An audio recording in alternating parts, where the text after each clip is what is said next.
আসসালামু আলাইকুম।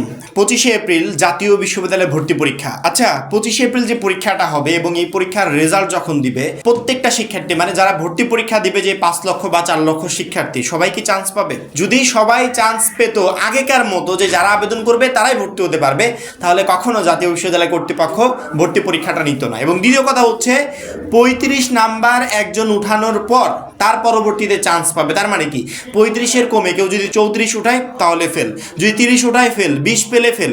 অর্থাৎ আমি চাইলেও এখন আর আমার পছন্দের মতো কলেজে ভর্তি হতে পারবো না, বা জাতীয় বিশ্ববিদ্যালয়ে ভর্তি পরীক্ষায় আবেদন করেই একটা কলেজের জন্য সুযোগ পাবো না। আমাকে ভর্তি পরীক্ষা দিয়ে 35 এবং 35+ নাম্বার পেয়ে উত্তীর্ণ হয়ে তার পরবর্তীতে ভর্তি হতে হবে। মাত্র 310 টাকায় যারা এখনো আমাদের জাতীয় বিশ্ববিদ্যালয়ে ভর্তি পরীক্ষার প্রস্তুতি কোর্সে যুক্ত হওয়া, খুবই দ্রুত করো, কারণ কি একটা মাত্র কোর্সে তুমি সকল সাবজেক্টের সাজেশন পাবে, সকল গ্রুপের পিডিএফ আকারে, প্রত্যেকটা সাবজেক্টের প্রত্যেকটা চ্যাপ্টার অ্যানালাইসিস করা আলাদা আলাদা চ্যাপ্টার ওয়াইজ এমসিকিউ পাবে পিডিএফ আকারে। বিগত বছরগুলোর জাতীয় বিশ্ববিদ্যালয়ে ভর্তি পরীক্ষায় যে প্রশ্নগুলো আসছিল সেই টোটাল প্রশ্নগুলোর প্রশ্ন ব্যাংক পাবে পিডিএফ আকারে। পড়াশোনা রুটিন, ভর্তি পরীক্ষার গাইডলাইন, সেই সাথে ভর্তি পরীক্ষা পর্যন্ত ফুল সাপোর্ট পাবে এই একটা মাত্র কোর্সে। যারা এখনো কোর্সে যুক্ত হন, স্ক্রিনে যে নাম্বারটা দেখতে পাচ্ছ এই নাম্বারে 310 টাকা কোর্স ফি পাঠিয়ে এই নাম্বারে হোয়াটসঅ্যাপে আমাদেরকে জানাবে যে ভাই কোর্স ফি পাঠিয়েছি, সাথে সাথে তোমাকে গ্রুপে যুক্ত করে নিব, তখন থেকে তোমার ভর্তি পরীক্ষার প্রস্তুতি শুরু হয়ে যাবে। কিন্তু এর মাঝে কিছু শিক্ষার্থী আছে যারা ভর্তি পরীক্ষা দিয়ে নিশ্চিত চান্স পাবে, অর্থাৎ তাদের প্রিপারেশনই বলে দিবে যে এই সমস্ত শিক্ষার্থীরা ভর্তি পরীক্ষায় উত্তীর্ণ হবে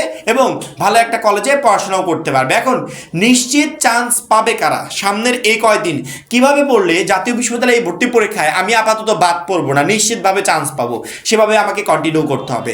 যে সমস্ত শিক্ষার্থীরা ভর্তি পরীক্ষায় উত্তীর্ণ হয় বা সামনের এই 25 তারিখের এই ভর্তি পরীক্ষা দিয়ে নিশ্চিতভাবে চান্স পাবে, তাদের প্রিপারেশনই বলে দিবে। এবং 1 নাম্বারে যে সমস্ত শিক্ষার্থীরা আবশ্যিক সাবজেক্টগুলোতে বেশি পরিমাণে ফোকাস করছে, আমি বলবো এদের আপাতত জাতীয় বিশ্ববিদ্যালয়ে ভর্তি পরীক্ষায় উত্তীর্ণ হতে কোনো জায়গায় কোনো রকম বাধা থাকবে না। আবশ্যিক সাবজেক্ট বাংলা, ইংরেজি, সাধারণ জ্ঞান, এই তিনটাতেই আমাদের সর্বাধিক নাম্বার। কত নাম্বার?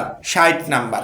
কোনো শিক্ষার্থী যদি আবশ্যিকের এই 3টা সাবজেক্টে বেশি পরিমাণে ফোকাস দিতে পারে, তাহলে 60-এর ভিতর মিনিমাম সে 50 নাম্বার একদম ইজিলি কনফার্ম করতে পারবে। গ্রুপ ভিত্তিক সাবজেক্টগুলো বাদ দিলাম, গ্রুপ ভিত্তিক সাবজেক্টগুলো আমি সাইডে রাখলাম। আমি যদি শুধুমাত্র আবশ্যিকেও ফোকাস করি, তারপরেও 50% প্লাস নাম্বার তোলা আমার জন্য কোনো কঠিন কাজ হবে না, একদম ইজি হবে। বাংলাতে খেয়াল করো 20 নাম্বার। আচ্ছা, ইংরেজির কথাটা আমি বাদ দিলাম। ইংরেজিতে যদিও আমরা যেই প্রসেসগুলো দেখাবো সেই প্রসেসে তুমি বেস্ট প্রিপারেশন নিয়ে পরীক্ষার হলে যেতে পারবে, তারপরে ইংরেজিটা সাইডে রাখলাম, আমি সাধারণ জ্ঞানের দিকে ফোকাস করলাম। বাংলাদেশ রিলেটেড সাধারণ জ্ঞানের প্রশ্নগুলো সাধারণত কেমন হয় জানো? আমরা এতদিন ইউটিউবে যেগুলো দেখে আসছি, ফেসবুকে যেগুলো দেখে আসছি, বিভিন্ন ঘটনার সাথে যেমন যুক্ত আছি, যেমন ধরো জুলাই অভ্যুত্থান রিলেটেড পুরো কাহিনীটা আমাদের জানা, এখান থেকে যে কোনো প্রশ্ন আসুক আমরা ইজিলি অ্যান্সার করতে পারবো। ডাক্তার ইউনূস সম্পর্কিত কাহিনীগুলো জানা, কারণ কি 1 বছর 1.5 বছর উনাকে আমরা দেখে আসছি, তো সেক্ষেত্রে আমরা উনার রিলেটেড ইনফরমেশনগুলো দিতে পারবো। এখন সাধারণ জ্ঞানের যদি একটা প্রশ্ন আসে, আমাকে বললো যে তারেক রহমান বাংলাদেশের কততম প্রধানমন্ত্রী? আচ্ছা, এই নির্বাচনটা মানে কততম নির্বাচন ছিল বলতো? ত্রয়োদশ জাতীয় সংসদ নির্বাচন। তার মানে তারেক রহমান বাংলাদেশের কততম প্রধানমন্ত্রী? 13তম প্রধানমন্ত্রী। এখন এই রিলেটেড কোশ্চেনটা যদি আমাকে সাধারণ জ্ঞানে দেওয়া হয়, আমি অ্যান্সার করতে পারবো না। অর্থাৎ বাংলাদেশ রিলেটেড সমসাময়িক বিষয়গুলো নিয়ে আমাকে প্রশ্ন করা হবে, সেক্ষেত্রে আমি সহজেই এই 20 মার্কের অ্যান্সার করতে পারবো। এখন আবশ্যিকের ভিতর সাধারণ জ্ঞান নিয়ে আপাতত টেনশন নাই, 20 মার্কের ভিতর 20 অ্যান্সার করতে পারবো। এমনিতে আমি সকল ইনফরমেশন জানি, তার পরবর্তীতেও যদি আরেকটু প্রিপারেশন নিই, সেক্ষেত্রে এই 20 কেউ আটকাতে পারবে না। 20 থাকলো, আর পাস করতে কত দরকার? 15 দরকার। এইবার তুমি ফোকাস করো বাংলাতে। বাংলা সাবজেক্টে বাংলা প্রথম পত্র, দ্বিতীয় পত্র, এই দুইটার এমসিকিউ তোমাকে কমপ্লিট করতে হবে। এইচএসসি পর্যায়ে এইচএসসি পরীক্ষা দেওয়ার জন্য যেভাবে প্রিপারেশন নিয়েছিলে, সেম প্রসেসে তুমি এই অনার্স ভর্তি পরীক্ষার জন্য প্রিপারেশন নেবে। তোমার কাছে যে বাংলা বইটা আছে না, এই বইটা কমপ্লিট করো। আমরা যে বাংলা প্রথম পত্রের আলাদা আলাদা চ্যাপ্টার ওয়াইজ এমসিকিউ তোমাকে রেডি করে দিয়েছি, এই এমসিকিউগুলোর দিকে তুমি ফোকাস করো। বাংলা দ্বিতীয় পত্রের জন্য যে এমসিকিউগুলো রেডি করে দিয়েছি, এই এমসিকিউগুলোর দিকে ফোকাস করো। মানে আমাদের সকল সাবজেক্টের ভিতর আবশ্যিক সাবজেক্টগুলো একমাত্র সাবজেক্ট যেখানে আমরা সহজে নাম্বারটা তুলতে পারবো। গ্রুপ ভিত্তিক সাবজেক্টে হয়তো বা একটু প্রবলেম হবে, কারণ কি অনেক সময় দেখা গেলো যেমন না ক্যালকুলেটর ইউজ করা যাবে না। রিসেন্টলি তারা ঘোষণা দিয়েছে ক্যালকুলেটর সহ কোনো ধরনের কোনো ইলেকট্রনিক ডিভাইস আমরা পরীক্ষার হলে নিতে পারবো না। এখন ইলেকট্রনিক ডিভাইস যদি পরীক্ষার হলে না নিই, সেক্ষেত্রে এমন অনেক প্রশ্ন আছে যেগুলোর জন্য আমাদের একটু ক্যালকুলেটর প্রয়োজন। যদিও আমি মৌখিকভাবে করতে পারবো, কারণ কি যেহেতু ক্যালকুলেটর নিষিদ্ধ করা হয়েছে, সেক্ষেত্রে জাতীয় বিশ্ববিদ্যালয় কর্তৃপক্ষ এমন কোনো এমসিকিউ দিবে না যেটা আমার মাস্ট বি ক্যালকুলেটর লাগবে। এই জায়গা আপাতত আমরা নিশ্চিত থাকতে পারি যে এগুলোর আমাদের প্রয়োজন হবে না। তারপরেও গ্রুপ ভিত্তিক সাবজেক্টগুলোর এমসিকিউর অ্যান্সার করতে গিয়ে একটু প্রবলেমে আমাকে পড়তে হয়, কিন্তু কিন্তু আবশ্যিকের ক্ষেত্রে ওই ধরনের কোনো প্রবলেম নাই। 1 নম্বরে এই আবশ্যিকের সাবজেক্টগুলোতে যে সমস্ত শিক্ষার্থীরা ফোকাস দেবে, সেটা বাংলা হোক, ইংরেজি হোক বা সাধারণ জ্ঞান হোক, আপাতত তার ভর্তি পরীক্ষার বিষয়ে কোনো টেনশন করতে হবে না। সে নিশ্চিতভাবে 25 তারিখের এই ভর্তি পরীক্ষায় পাসও করতে পারবে এবং একটা কলেজে ভর্তিও হতে পারবে। 2 নম্বরে মানে সবচেয়ে বেশি ইম্পর্টেন্ট এই লাস্ট মোমেন্টে যেটা, সেটা হচ্ছে আমাদের টেক্সট বুক।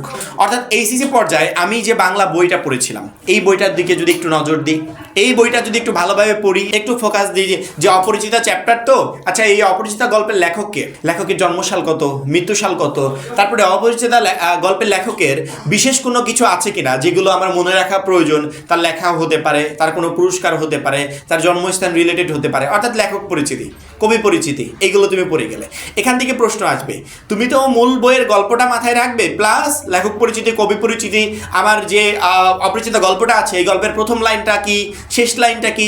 প্রশ্ন দিতেই পারে যে অপরিচিতা গল্পের প্রথম লাইন কোনটা, নিচের যে 4টা লাইন দেওয়া আছে এর ভিতরে প্রথম লাইন কোনটা, শেষ লাইন কোনটা, এইভাবে দেওয়া থাকতে পারে। গল্পের লেখককে দেওয়া থাকতে পারে, কবি পরিচিতি, লেখক পরিচিতি থেকে যে কোনো জায়গা থেকে প্রশ্ন আসতে পারে। এখন আমি আমার মূল বইয়ের এই অংশগুলো যদি একটু পড়ে যাই, সেক্ষেত্রে আমার জন্য বেটার হয় না? যদি এইগুলো পড়ে যায় তাহলে তো আমি সহজেই অ্যান্সার করতে পারবো। এই জন্য আমি বলছি লাস্ট মোমেন্টে তোমরা বই পড়ছো, আমাদের পিডিএফ কোর্স থেকে প্রিপারেশন নিচ্ছ, তার পাশাপাশি মূল বইটাতে একটু ফোকাস করো। এখন এখানে সুবিধা কি, আমরা যে পিডিএফ এর এমসিকিউগুলো রেডি করে দিয়েছি এগুলো আবার মূল বই থেকে রেডি করা, অর্থাৎ মূল বইয়ের প্রত্যেকটা চ্যাপ্টার অ্যানালাইসিস করে সবচেয়ে ইম্পর্টেন্ট যেগুলো থেকে প্রশ্ন হতে পারে সেগুলো থেকে আমরা এমসিকিউগুলো রেডি করেছি। এখন কোনো শিক্ষার্থী যদি আমাদের দেওয়া এমসিকিউগুলো ফলো করে এবং সেই অনুযায়ী প্রিপারেশন নেয়, আলাদা করে মূল বই পড়তে হবে না। কিন্তু যারা আমাদের কোর্সে নাই তাদেরকে বলছি লাস্ট মোমেন্টে আমাদের জন্য ইম্পর্টেন্ট সেগুলো হচ্ছে টেক্সট বুক, মূল বই। অর্থাৎ আমরা এইচএসসি পর্যায়ে যে বইগুলো পড়েছি এই বইগুলো থেকে যদি প্রিপারেশন নিতে পারি তাহলে সবচেয়ে বেটার হয়। তার পাশাপাশি তুমি অ্যাডমিশন ভর্তি পরীক্ষার বই পড়লে কোনো প্রবলেম নাই। আর যারা আমাদের কোর্সে যুক্ত আছে, আমাদের কোর্সে যে এমসিকিউগুলো দেওয়া আছে ওইগুলো পড়লেই হবে, কারণ কি ওইগুলোই আমরা মূল বই থেকে রেডি করে তোমাদেরকে দিয়েছি। এই 2টা কাজ এই লাস্ট মোমেন্টে কোনো শিক্ষার্থী যদি করতে পারে, এক হচ্ছে আবশ্যিক সাবজেক্টগুলোর উপর ফোকাস দেবে যে আমার আবশ্যিকত 60 নাম্বার, এই 60 নাম্বার যে কোনো মূল্য তুলতেই হবে। আর দ্বিতীয় হচ্ছে শেষ মুহূর্তে আমাদের এইচএসসি পর্যায়ের বইগুলো যদি একটু রিভিশন দিতে পারি, কারণ ওই বইগুলো থেকে সকল এমসিকিউ করা হবে। আচ্ছা, জাতীয় বিশ্ববিদ্যালয়ে ভর্তি পরীক্ষার একজন অ্যাডমিশন বই বানিয়েছে, বইটা কোথা থেকে বানালো? অবশ্যই আমাদের টেক্সট বুক থেকে সুন্দর করে এমসিকিউগুলো রেডি করে তার পরবর্তীতে তারা বই বানিয়েছে। আচ্ছা, আমরা যে এমসিকিউ পিডিএফ দিলাম এই এমসিকিউ পিডিএফগুলো আমরা কিভাবে বানালাম? অবশ্যই সেই বই থেকেই অ্যানালাইসিস করে পিডিএফ বানিয়েছি। তো সবাই ওই বইয়েরই মুরিদ, সেক্ষেত্রে আমি যদি ওই বইটাই পড়ি তাহলে তার কোনো টেনশন থাকছে না। এই জন্য লাস্ট মোমেন্টে এই 2টা কাজ তোমাকে করতে হবে। আর এই 2টা কাজ যারা করতে পারবে তারা নিশ্চিত থাকো জাতীয় বিশ্ববিদ্যালয়ে ভর্তি পরীক্ষায় কারো চান্স হোক বা না হোক, তোমার ইনশাল্লাহ চান্স হবে। আর যারা একবারে খিচুড়ি পাকিয়ে ফেলবে যে এইটা রেখে ওইটা, ওইটা রেখে ওইটা, শেষ মুহূর্তে কি পড়বো কিছুই বুঝতে পারছি না, তাদের একটু কষ্ট হয়ে যাবে ভর্তি পরীক্ষায় উত্তীর্ণ হওয়া। যেহেতু ভর্তি পরীক্ষা সিস্টেম চালু করেছে, ভর্তি পরীক্ষা নিয়ে পাশ করে তার পরবর্তীতে একটা কলেজে ভর্তি হতে হবে, সেক্ষেত্রে এমন হিউজ পরিমাণ শিক্ষার্থী থাকবে যারা পাশ করতে পারবে না। কারণ কি 100% শিক্ষার্থী যদি সহজেই পাশ করে যেত তাহলে কখনো জাতীয় বিশ্ববিদ্যালয় কর্তৃপক্ষ এই ভর্তি পরীক্ষার আয়োজন করতো না।